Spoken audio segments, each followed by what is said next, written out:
warahmatullahi wabarakatuh. Waalaikumsalam warahmatullahi wabarakatuh. Halo guys, selamat datang di podcast Sejarah Kita.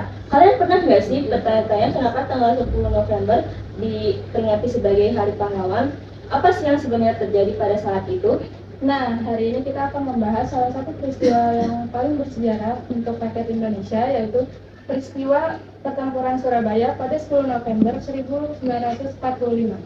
Tapi hari ini kita kedatangan tamu yang spesial nih, yang akan membantu kita memahami lebih dalam tentang peristiwa bersejarah ini. Sebelum kita masuk ke pembahasannya, mari kita perkenalkan nama terlebih dahulu. Halo guys, nama aku Delia Putri. Aku Fatimah Zahra. Aku Fanati Zahra. Saya Yasan Zaki. Saya Hamid Rahmat juga. Oke, langsung aja kita mulai. Nah, bisa diceritakan nggak sih bagaimana latar belakang terjadinya pertempuran di Surabaya ini? Jadi sebenarnya latar belakang terjadinya pertempuran Surabaya ini kan diawali sama suatu perjanjian antara Belanda dan Sekutu ya. Karena seperti yang kita tahu, setelah Soekarno membacakan proklamasi kemerdekaan Indonesia pada tanggal 17 Agustus 1945 itu, bahwa negara-negara yang sebelumnya pernah menjajah Indonesia itu masih nggak senang, masih ingin merampas kembali Indonesia gitu. Nah, salah satunya ini pertempuran di Surabaya pada tanggal 10 November. Nah, saat itu Belanda yang ingin menguasai kembali Indonesia ini di Surabaya mintalah nih bantuan ke Sekutu. Nah, Sekutu yang berteman baik dengan Belanda ini mau aja kan diajak buat bekerja sama untuk menguasai Indonesia kembali. Nah, FYI, Sekutu itu isinya ada 4 negara, ada Inggris, Prancis, Polandia, sama Amerika. Tapi yang kali ini tuh dipimpin sama Inggris sama Belanda ngelakuin suatu perjanjian namanya Civil Affair yang terjadi di London pada kali itu. Nah, perjanjian itu tuh isinya di mana bahwa Sekutu akan membantu Belanda untuk merampas kembali Indonesia. Nah, setelah perjanjian itu disahkan, barulah nih Sekutu membuat suatu pasukan yang namanya pasukan AFNI, yang dimana pasukan itu isinya dari ribuan tentara Inggris dan tentara 4 negara yang lainnya tadi. Nah, di situ mereka tuh membuat 3 tujuan. Tujuan pertama, mereka bakalan merampas kembali persenjataan Jepang yang sebelumnya tertinggal di Indonesia. Terus mereka bakalan membebaskan narapidana Eropa yang sebelumnya dipenjarakan oleh Jepang. Yang ketiga, mereka bakalan melumpuhkan masyarakat di Surabaya pada kala itu. Nah, kemudian sewaktu Inggris ini lagi menyiapkan rencana, ternyata Belanda ini udah maju dulu nih ke Surabaya. Belanda datang ke Surabaya waktu itu. Waktu itu mereka menyerang Surabaya dan mereka menyerang Hotel Yamato. Di Hotel Yamato itu mereka akhirnya membuat Hotel Yamato itu sebagai markas mereka.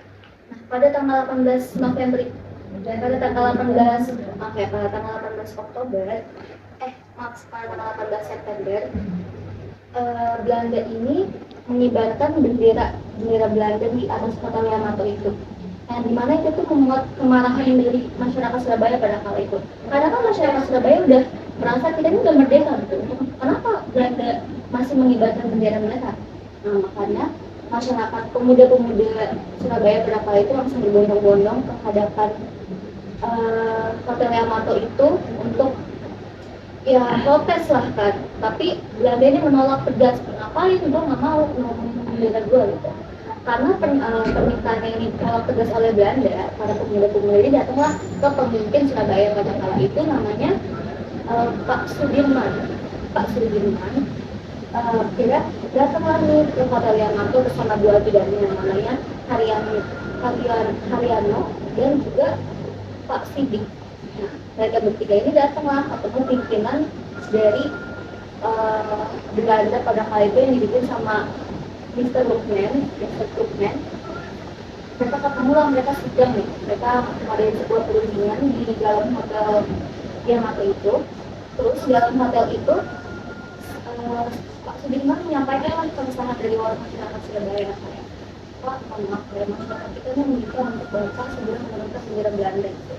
Tapi itu ditolak mentah-mentah sama Krugman, dan malah Krugman mengusir Pak Sudirman dan ajudannya. Karena ajudannya yang namanya Pak Sidik ini nggak terima lah Pak Sudirman diusir gitu aja, dia langsung mendekati Krugman dan mencekik Krugman saat itu juga, hingga Krugman itu mati di tempat. Melihat Krugman yang mati di tempat, itu aja kan ajudannya Krugman nggak kebagian ya. dia langsung ambil sebilah pedang terus ditusukin ke Sidik itu, ke si Sidik. Akhirnya Sidik pun mati pada saat itu juga, karena di pertemuan itu tuh terjadi pertumpahan darah. Maka langsung chaos tuh itu, langsung lah kayak masyarakat Surabaya langsung masuk, langsung masuk ke dalam Hotel Yamato, terus langsung menyerang pasukan Belanda. Sampai akhirnya pasukan Belanda kalah, dan pemuda-pemuda kala itu langsung naik ke atas rooftop. Mereka langsung menyambut bendera Belanda itu. Kan bendera Belanda 3 warna ya, ada merah, putih, dan di bawahnya warna biru. Mereka narik warna biru itu sehingga jadilah bendera yang di atas itu warnanya merah dan putih. Nah, kematian dari Bookman itu langsung terdengar kan sama sekutu. Akhirnya mereka pun pada tanggal 25 Oktober mereka datanglah nih ke Surabaya. Mereka datang dengan membawa 6.000 pasukan yang dipimpin oleh, saya kurang ingat namanya, tapi bisa dipanggil Jenderal Malabi. Nah, Jenderal Malabi itu datang di Tanjung Perak pada saat itu. Di Tanjung Perak. Nah, mereka ini datang gak cuma pasukan asli doang, tapi mereka juga ngebawa namanya Nika. Nika itu pasukan Belanda. Nah, mereka tuh menyampilkan pasukan Belanda di dalam pas mereka datang itu. Nah, masyarakat Surabaya waktu itu ngelihat Inggris ini datang bareng Nika, mereka nggak senang karena kan mereka bisa ada konflik kan sama Surabaya. Makanya mereka marah nih. Mereka marah ke sekutu Inggris itu. Terus akhirnya mereka peranglah sekutu Inggris dengan pemuda Surabaya pada kala itu. Nah, waktu pertempuran pertama sekutu dengan pemuda di Surabaya itu tuh pemuda di Surabaya itu menang. Kenapa mereka itu bisa menang? Karena ternyata pemuda Surabaya itu memakai senjata-senjata bekas tentara-tentara Jepang. Karena kan Indonesia sudah merdeka, yang mana Jepang itu udah kembali ke negara asalnya kan.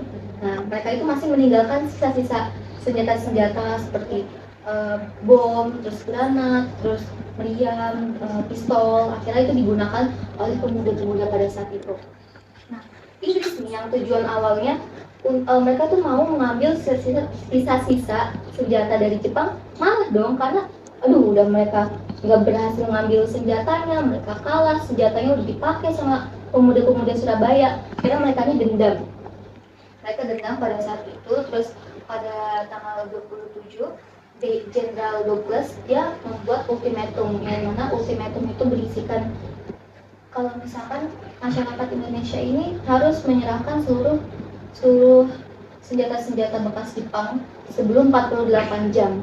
Kalau misalkan mereka nggak menyerahkan senjata-senjata itu, mereka bakalan ditembak mati langsung di tempat. Nah, masyarakat Surabaya pada saat itu bukannya takut, malah mereka makin semangat lagi. Mereka malah makin, apaan sih ini, gak jelas banget gitu kan. Akhirnya mereka itu kan pada tanggal 27 Oktober 1945.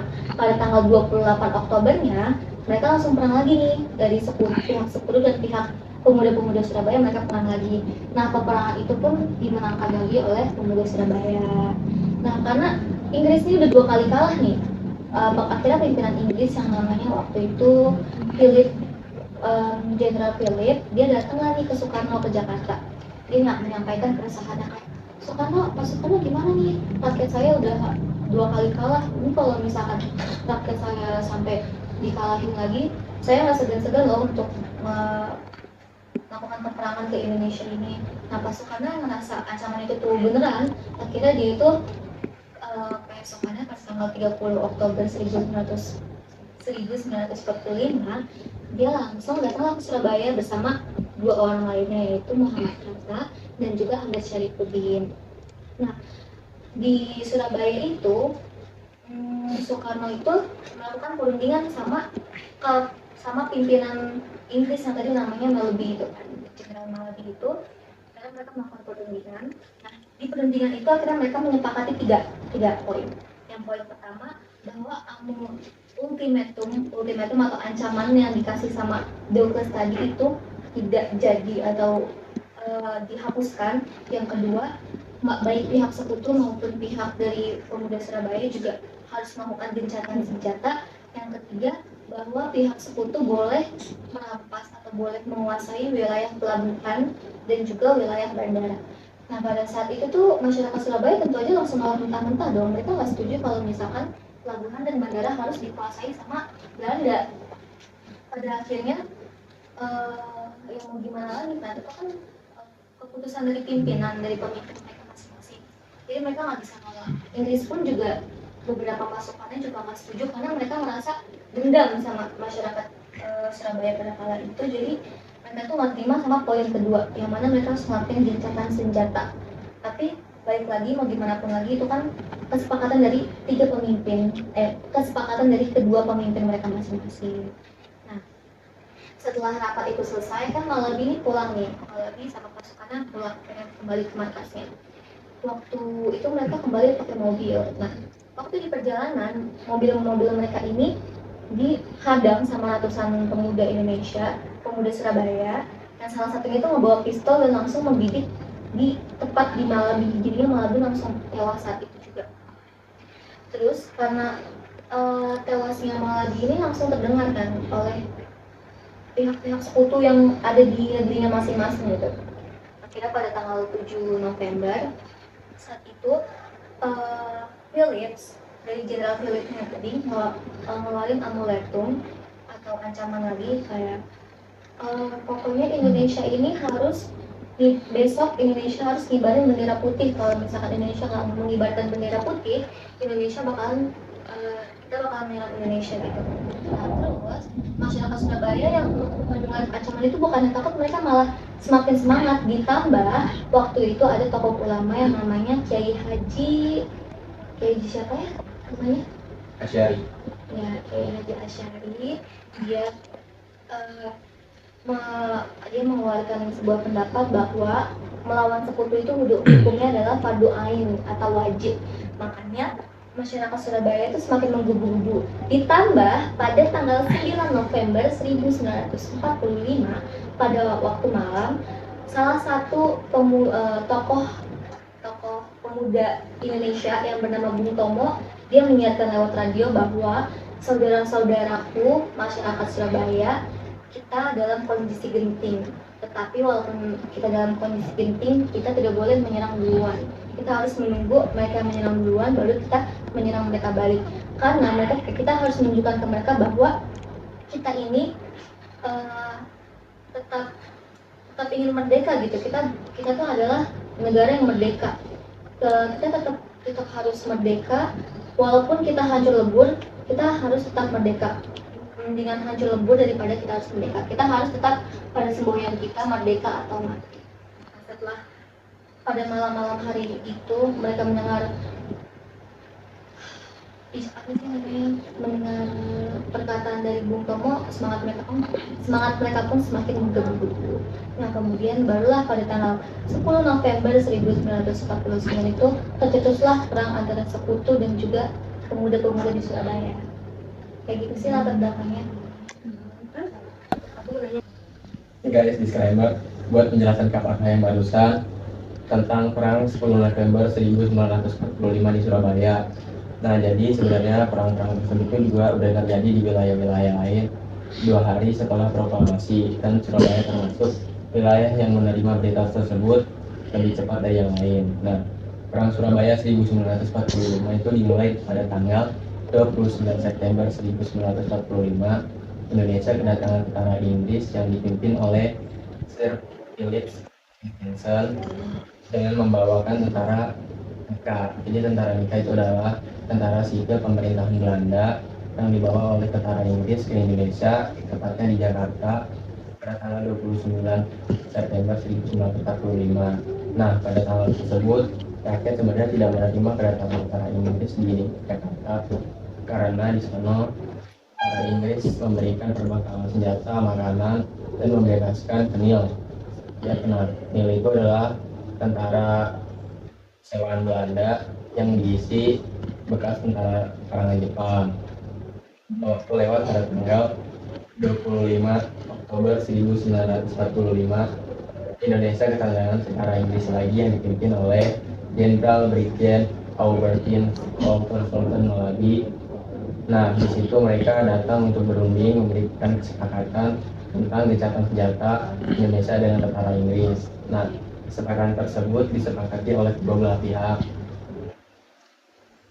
Pada hari itu juga tentara Inggris diberikan wewenang untuk membebaskan tahanan-tahanan Indonesia dan menangkap tahanan-tahanan Jepang. Namun pada tanggal 26 Oktober 1945 tentara Inggris ingkar dari perjanjian tersebut dan menyerang penjara Kalisosok yang dipimpin oleh Kapten Shaw.